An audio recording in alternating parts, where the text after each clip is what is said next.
Kemi Badenoch turned up again on the Sunday shows, barely a month after her last appearance.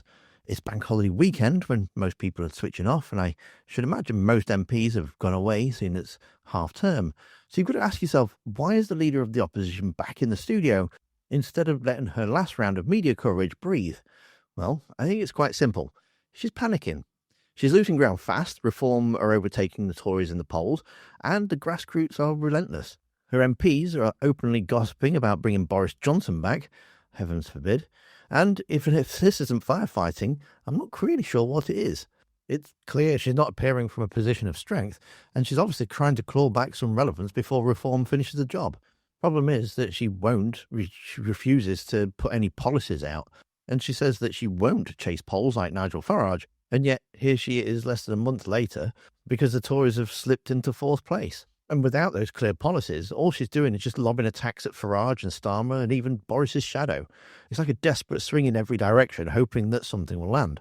Even one of the panellists noticed it, saying that she's not getting cut through and she's not able to adapt on the fly, saying that it took her 7 days to respond to Tony Blair's net zero criticisms.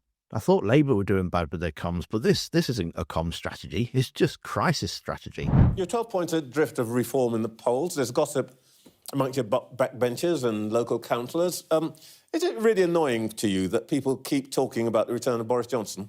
Do you know what, Trevor? People always have been underestimating me since I was 16 years old, and I came, back to the UK with £100, my dad's last £100, working at McDonald's to look after myself. Look where I am now. There are lots of people... 12 points adrift in the polls, that's where you are. No, I'm leader of the Conservative Party after a historic defeat, and I'm going to take the right decisions to get us back. I'm not going to announce lots of policies to chase polls, like Nigel Farage is doing, things that are unaffordable, like the two-child benefit cap. He is someone who is going to bankrupt our country if he ever gets into power. I do not want to see us bankrupt. But yes, I do acknowledge that people are angry, and that is why we need to rebuild trust with the public. What's going wrong? So it's a bank holiday Sunday, and you have two of the biggest politicians in British politics on your show when they usually go away, Angela Rayner and Kemi. So I start at the beginning by asking why she's come on at all.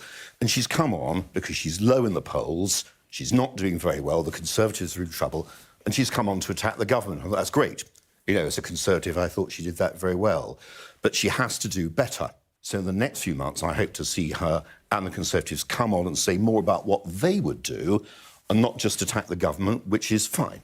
When she said, we have been telling voters what they want to hear for too long. So that was, my goodness, what's been going on? We spent years chasing the polls. That's right. So the problem is that she's saying, I am the person who's going to level with you.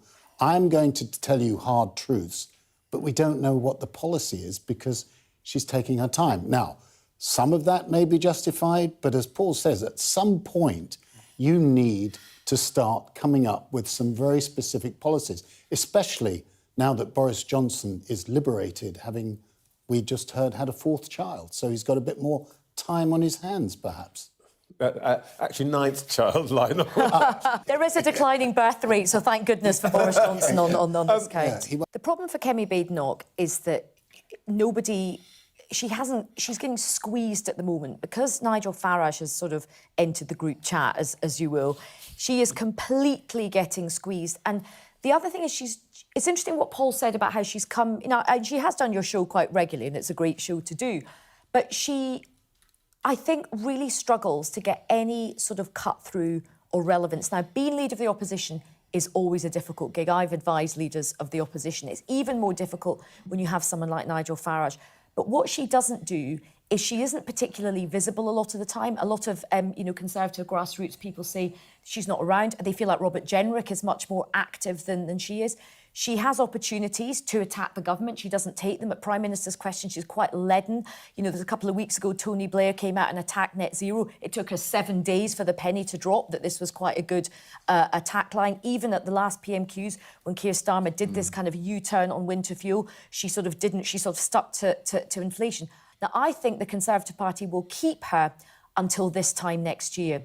And if the Conservative Party absolutely flops in the next set of local elections and in Scotland and in Wales, then I think there'll be trouble afoot for her. We shouldn't really need to worry that much because Reform have already started just making a fool of themselves. And here's Richard Tice owning himself in Parliament.